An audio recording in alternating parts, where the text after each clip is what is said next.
साकेत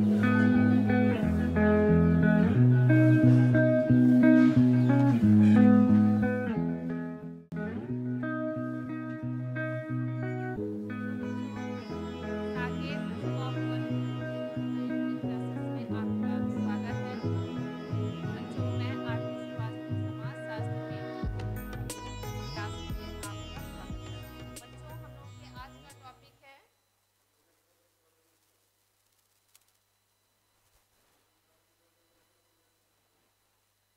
आज का टॉपिक है राजनीतिक समाजशास्त्र, पॉलिटिकल सोशियोलॉजी। तो सबसे पहले हम ये जानेंगे कि राजनीतिक समाजशास्त्र से क्या आशय है या इसका क्या अर्थ है और इससे हम क्या समझते हैं। तो राजनीतिक समाजशास्त्र में राजनैतिक सामाजिक संरचना, समूह, राजनैतिक संस्थाओं तथा व्यवहारों का अध्ययन किया जाता है। साथ ही राजनैतिक समूहों पर पड़ने वाले बाह्य समाजों के प्रभावों का भी अध्ययन राजनैतिक समाजशास्त्र के अंतर्गत किया जाता है। बच्चों, राजनैतिक समाजशास्त्र दो शब्दों के संयुक्त रूप से मिलकर बना एक प्रारूप है। पहला शब्द है राजनैतिक।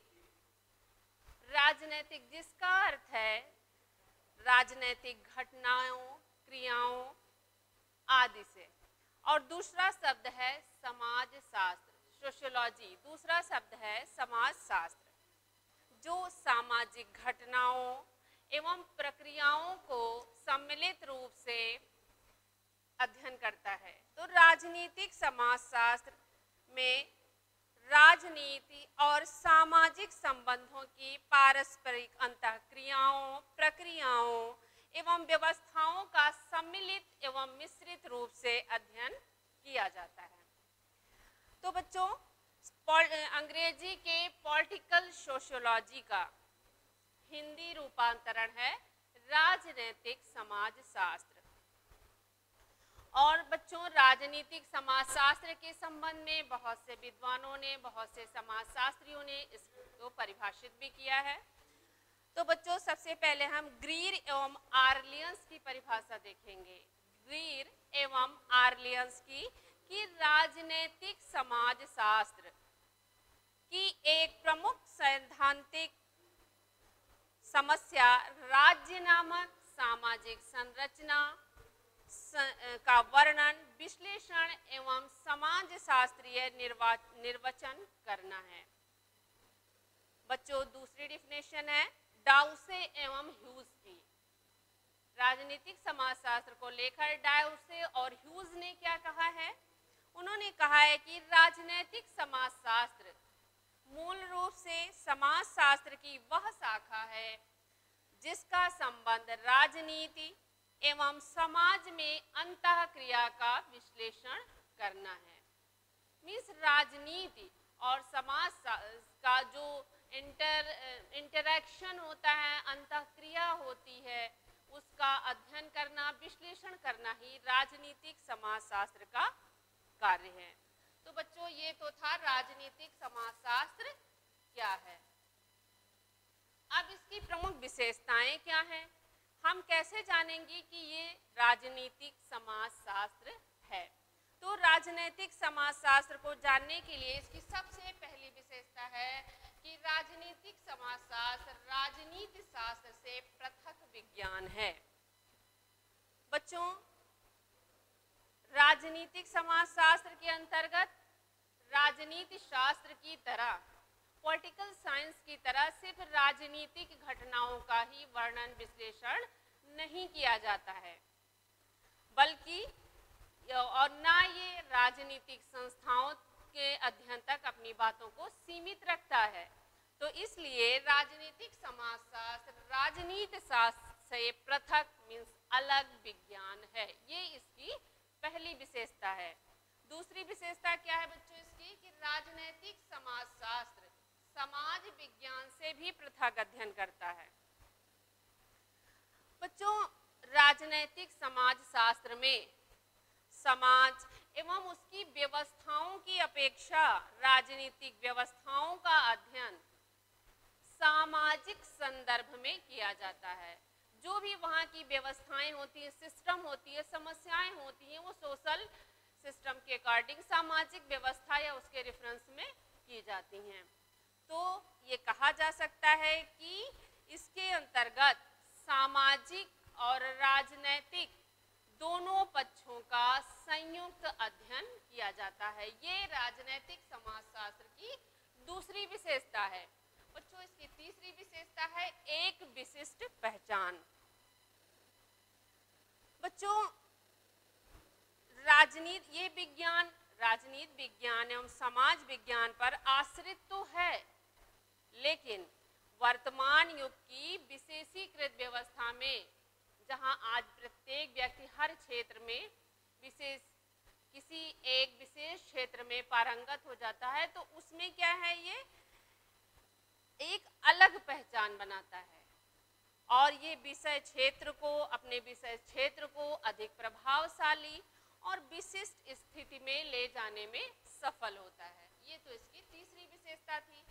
बच्चों, इसकी चौथी विशेषता है सामाजिक एवं राजनैतिक चरों का समान महत्व। सामाजिक एवं राजनैतिक चरों का समान महत्व। तो बच्चों, परिवर्तन क्या है? प्रकृति का अटल नियम है और ये नियम सामाजिक और राजनैतिक दोनों चरों वेरिएबल्स पर समान रूप से लागू होता है। अतः राजनैतिक समाजशास्त्र में इन दोनों चरों के एक दूसरे पर पड़ने वाले प्रभावों को समान महत्व दिया जाता है। तो ये राजनैतिक समाजशास्त्र की विशेषताएं थी। बच्चों, राजनैतिक समाजशास्त्र का क्षेत्र क्या है और राजनैतिक समाजशास्त्र किन किन चीज़ों का अध्ययन करता है, उसमें किन किन बातों को सम्मिलित किया जाता है, इसकी विषय वस्तु क्या है, इन सब चीज़ों का हम अध्ययन अब करेंगे कि राजनैतिक समाजशास्त्र का क्षेत्र क्या है। तो पहला क्या है, इसमें नौकरशाही एवं अभिजात वर्गों का अध्ययन। बच्चों, आधुनिक राजनीतिक व्यवस्थाओं में नौकरशाही तथा अभिजन वर्ग का एक विशेष स्थान है और राजनीतिक समाज में इनकी प्रकृति, संरचना, प्रकार, व्यवहार आदि का अध्ययन किया जाता है। और साथ ही प्रजातंत्र के कर्मचारी तंत्र का क्या स्वरूप है, किस प्रकार प्रजातंत्रीय व्यवस्था में कर्मचारी तंत्र साधनों को प्रभावित करने की कोशिश में है, ये सब राजनैतिक समाजशास्त्र के विषय क्षेत्र के अंतर्गत आते हैं। तो पहला क्षेत्र इसका क्या था कि ये नौकरशाही एवं अभिजात वर्गों का अध्ययन करता है। फिर दूसरा क्या है, प्रजातंत्रीय सामाजिक व्यवस्था का अध्ययन। प्रजातंत्रीय सामाजिक व्यवस्था का अध्ययन। तो बच्चों, आधुनिक राजनीतिक व्यवस्थाओं में जो डेमोक्रेसी है या प्रजातंत्र है, इसको सर्वश्रेष्ठ माना जाता है। सर्वश्रेष्ठ व्यवस्था ये मानी जाती है। और प्रजातांत्रिक समाज राजनैतिक समाजशास्त्र का मुख्य अध्ययन विषय भी है। हम लोग एक लोकतंत्रीय या प्रजातंत्रीय देश में भी रहते हैं, भारत में प्रजातंत्र चलता है, तो यहाँ एक लोकतंत्रीय सरकार से अधिकतम संख्या की भलाई में काम करने और उदारवादी, नरम और सुव्यवस्थित समाज बनाने की अपेक्षा की जाती है कि यहाँ लचीलापन भी हो, लोगों को बात कहने की स्वतंत्रता हो और सुव्यवस्थित ढंग से ये शासन व्यवस्था चलती रहे। ये सारे गुण प्रजातंत्रीय शासन व्यवस्था में होते हैं। तो इसके अंतर्गत राजनीतिक प्रजातंत्रीय सामाजिक व्यवस्था का अध्ययन किया जाता है। इसके बाद बच्चों, राजनीतिक प्रक्रियाओं का अध्ययन।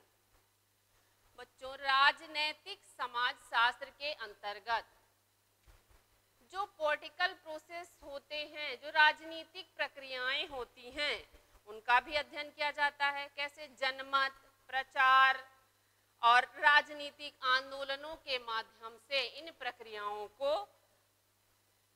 लागू किया जाता है। जो राजनीतिक समाजशास्त्र का एक का मुख्य अध्ययन विषय है या इसका क्षेत्र है, इसमें इसका अध्ययन किया जाता है।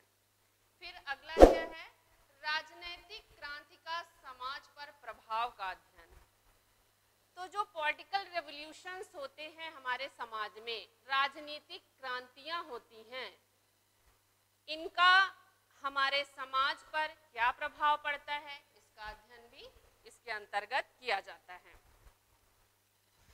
जैसे राजनीतिक क्रांति से संबंधित क्रांति के लक्षण क्या हैं, कैसे हम समझेंगे कि किसी समाज में किसी बात विशेष को लेकर क्रांति हो रही है, इसके प्रकार क्या हैं, इसके कारण क्या हैं कि क्रांति हुई तो इसका क्या कारण है कि व्यक्ति क्रांति के लिए मजबूर हुआ या उसमें बदलाव लाने के लिए उसने सोचा।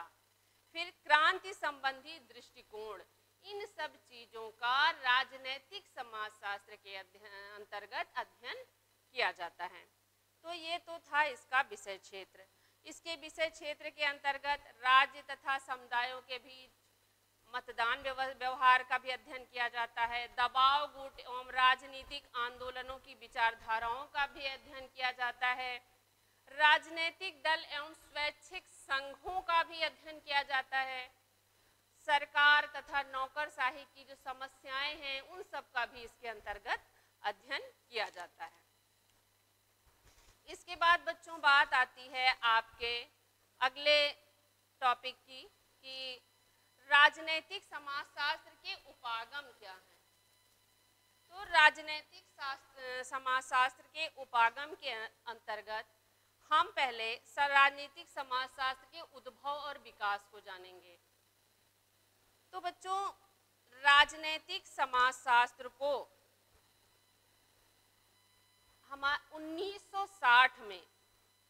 1960 के दशक में औद्योगिक समाजों में उग्र राजनीतिक विरोध के बाद के पुनरुत्थान और आर्थिक और राजनीतिक संकट की शुरुआत होने के कारण नए नए वैकल्पिक मॉडलों की शुरुआत हुई थी। तो बच्चों राजनीतिक समाजशास्त्र क्या है, एक आधुनिक विज्ञान है जो अर्ध शताब्दी से अधिक पुराना नहीं है। तो राजनीतिक समाजशास्त्र का अतीत भी अधिक लंबा नहीं है। और बच्चों प्लेटो तथा अरस्तु की रचनाओं में राजनीतिक समाजशास्त्र की कुछ झलक देखने को मिलती है। जैसे प्लेटो की पुस्तक रिपब्लिक और अरस्तु की एथिक्स एंड पॉलिटिक्स, इस बुक्स में सामाजिक जीवन से संबंधित विभिन्न समस्याओं एवं घटनाओं के साथ ही समुदाय राज्य का व्यवस्थित विवरण प्रस्तुत किया गया था। और अरस्तु की जो एक बुक है पॉलिटिक्स, इसको निश्चित रूप से राजनीतिक समाजशास्त्र का एक श्रेष्ठ ग्रंथ माना जाता है। अरस्तु की पुस्तक पॉलिटिक्स को राजनीतिक समाजशास्त्र की एक महत्वपूर्ण पुस्तक मानी जाती है। बच्चों राजनीतिक समाजशास्त्र शब्द का प्रचलन 1930 से 1940 के बीच हुआ। और जबकि मिचेल एक समाजशास्त्री थे, वो मानते हैं कि 1945 के बाद इस विषय पर सोचना आरंभ हुआ और स्वतंत्र और अनुशासित विषय के रूप में राजनीतिक की समाजशास्त्र की स्थापना 1930 के आसपास के दशकों के कुछ विचारकों की पुस्तकों के लेखों में भी स्पष्ट हुआ। तो बच्चों इसके बाद है कि राजनीतिक समाजशास्त्र का महत्व क्या है, हमें इसका अध्ययन क्यों करना चाहिए, क्यों ये हमारे लिए आवश्यक है कि हम इसका अध्ययन करें और ये हमारे लिए क्यों इम्पोर्टेंट है। तो पहला क्या है आपका, तो इसमें बच्चों पहला है ये राजनीतिक सामाजिक और राजनीतिक घटनाओं का वैज्ञानिक अध्ययन करता है। जो भी चीजें होती है समाज में घटित होने वाली घटनाओं का ये व्यवस्थित तरीके से कि समाज में क्रांति हुई तो उसका कारण क्या था, लोग विरोध करने के लिए क्रांति करने के लिए क्यों विवश हुए। तो साइंटिफिक रीजन लेके एक वैज्ञानिक कारण होता है किसी भी बात को अपनी पुष्टि करने के लिए। तो ये वैज्ञानिक ज्ञान प्रदान करता है कि किसी भी कार्य को, जो समाज में घटनाएं घटित हो रही हैं, जो राजनीति में बदलाव आ रहे हैं, उसका वैज्ञानिक कारण क्या था, ऐसी घटनाएं, ऐसी बातें क्यों संभव हुई। दूसरा इसका महत्व है कि राजनैतिक समाजशास्त्र राजनैतिक समस्याओं को सुलझाने में सहायक है। बच्चों, सभी देश, काल और परिस्थिति में कुछ ना कुछ समस्याएं हमेशा विद्यमान रहती हैं और आधुनिक समाज में नई नई आधुनिक राजनीतिक अवधारणाएं और प्रक्रियाएं भी क्रियाशील हैं और इन ऐसी अवधारणाओं को, समस्याओं को हल करने के लिए हमें राजनैतिक समाजशास्त्र से सुझाव प्राप्त होते हैं, सॉल्यूशंस भी प्राप्त होते हैं, क्योंकि समाज परिवर्तनशील है और समाज उद्विकास की प्रक्रिया का ही परिणाम है। तो इस कारण समस्याओं की संख्या में भी वृद्धि होती रहती, क्योंकि समाज में तरह तरह के लोग रहते हैं। तो इन समस्याओं की प्रकृति में क्या होता है, इनको समझना भी जटिल होता है। अतः जो नवीन राजनैतिक समाजशास्त्र है, समस्याओं को सुलझाने में राजनैतिक समाजशास्त्र सहायता प्रदान करता है, इसलिए इसका महत्व है। अगला महत्व क्या है इसका, राजनैतिक एवं सामाजिक विकास में सहायक।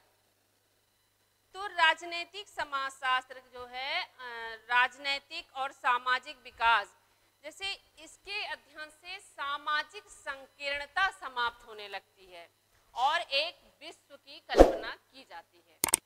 ये समाज एवं राज्य के लिए अच्छा होता है और राजनैतिक समाज राजनैतिक और सामाजिक ज्ञान में वृद्धि करता है, जिससे हम समाज की विकास में या प्रत्येक व्यक्ति या समाज में जो सत्ताधारी लोग होते हैं, उन समस्याओं को समझकर और समाज के विकास में योगदान दे सकते हैं। फिर राजनैतिक समाजीकरण में सहायक। तो राजनैतिक समाजीकरण क्या है, मनुष्य एक सामाजिक प्राणी है, जैसा कि अरस्तु ने कहा था, और समाजीकरण वह सीखना है, समाजीकरण वह सीखना है जो किसी विशेष दिशा और गुण में होता है एवं सामाजिक कार्यों की करने की योग्यता में सहायक होता है। बच्चों, अगर हमारा समाजीकरण या सोशलाइजेशन अच्छे तरीके से होता है तो हम प्रत्येक परिस्थिति से सामंजस्य आसानी से स्थापित कर लेते हैं। तो ये राजनैतिक समाजशास्त्र समाज और राजनीति की अच्छाई और बुराइयों को ज्ञात करके व्यक्ति को अच्छे समाजीकरण को देने में सहायता प्रदान करता है। तो ये इसका अगला महत्व था। अब आपका अगला टॉपिक है राजनीतिक व्यवस्था एवं समाज में अंतः संबंध, inter relationship between political system and society, कि राजनीतिक व्यवस्था एवं समाज में क्या इंटर रिलेशनशिप है। तो बच्चों, इसके पहले हम ये समझेंगे कि राजनीतिक व्यवस्था क्या है, पॉलिटिकल सिस्टम किसे कहते हैं।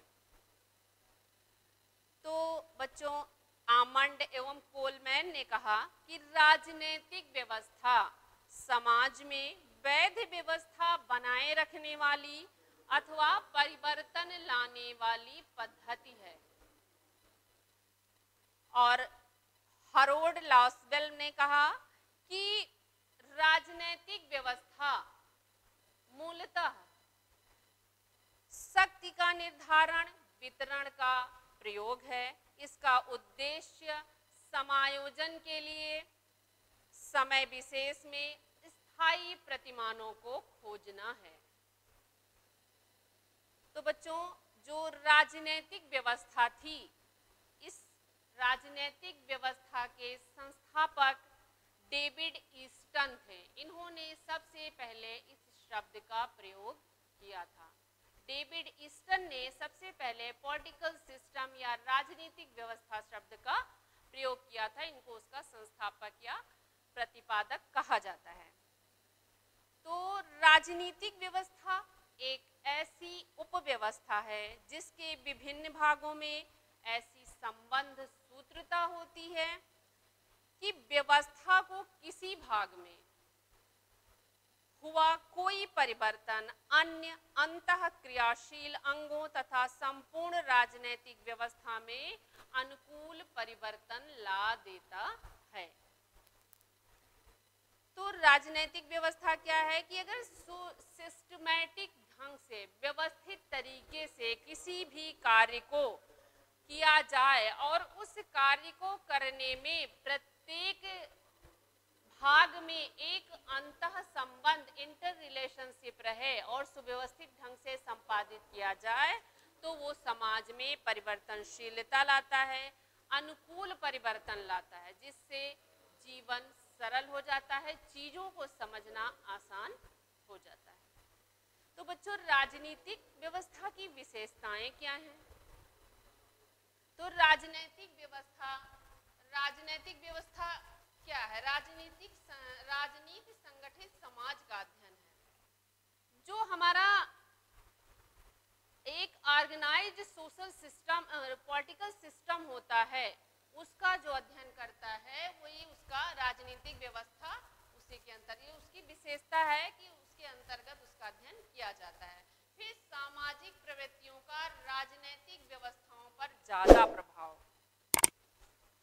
जो सामाजिक व्यवस्था प्रवृत्तियां होती हैं, अगर समाज में रहने वाले प्राणियों से ही किसी भी सिस्टम को बनाया जाता है, तो अगर उस समाज में रहने वाले व्यक्तियों का स्वभाव, संस्कार, समाजीकरण उत्तम होता है तो सामाजिक व्यवस्था भी अच्छी होती है और उस पर अच्छा प्रभाव पड़ता है।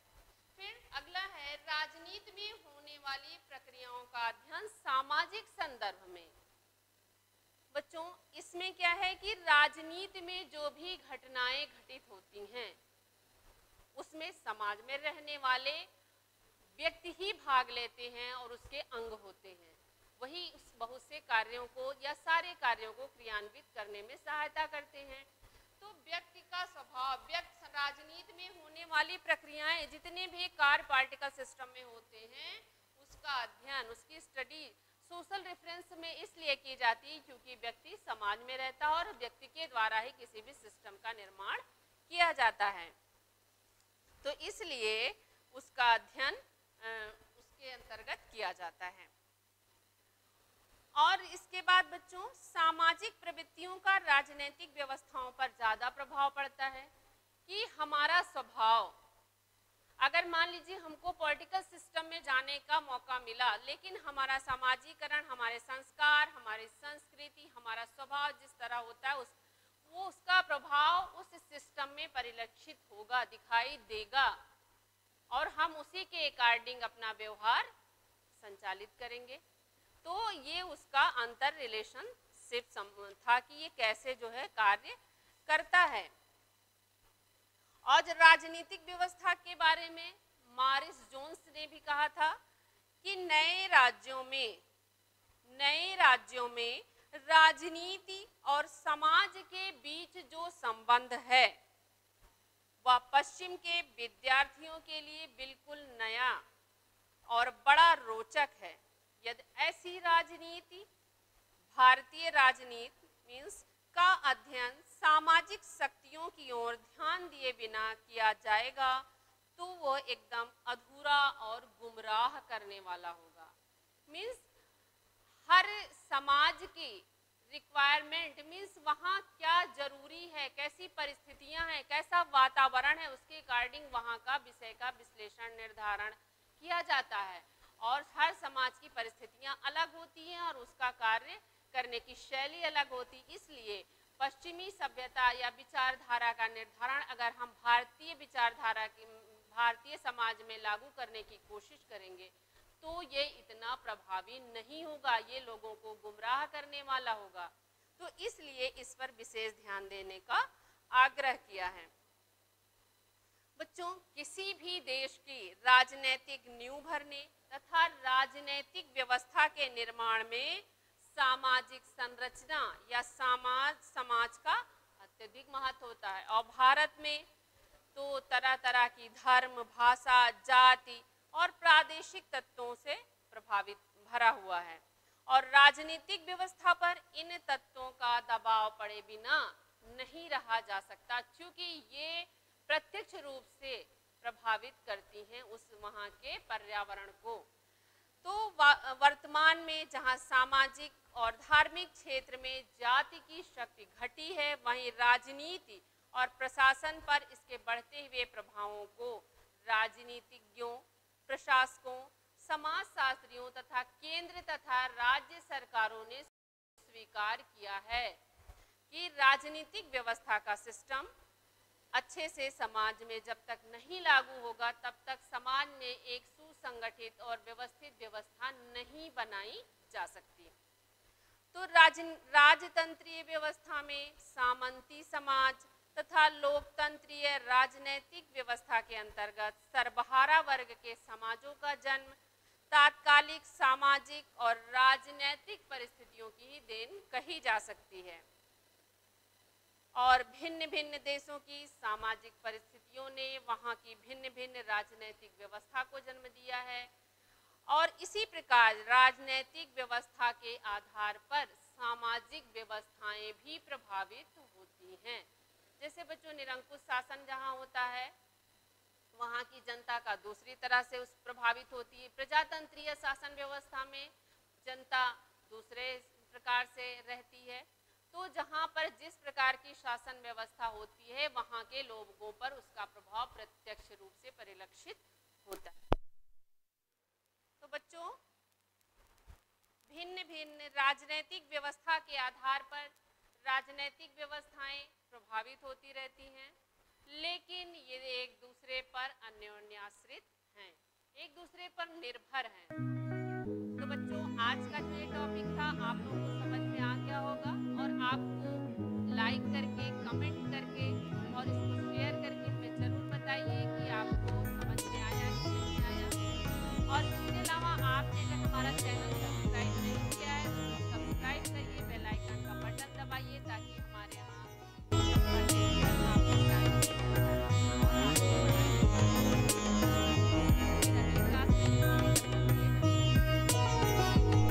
इस वीडियो को अपने दोस्तों के साथ ज़रूर शेयर कीजिए। अगर इस टॉपिक पर आपके कोई भी क्वेश्चन हैं तो नीचे कमेंट करके पूछिए, हम उत्तर देने का प्रयास करेंगे। और अगर आपने अभी तक हमारे चैनल को सब्सक्राइब नहीं किया है तो तुरंत सब्सक्राइब करिए, साथ ही बेल आइकन पर क्लिक करें, ताकि आगे आने वाले सभी वीडियो आप तक पहुंचते रहें और आप हमसे यूं ही जुड़ते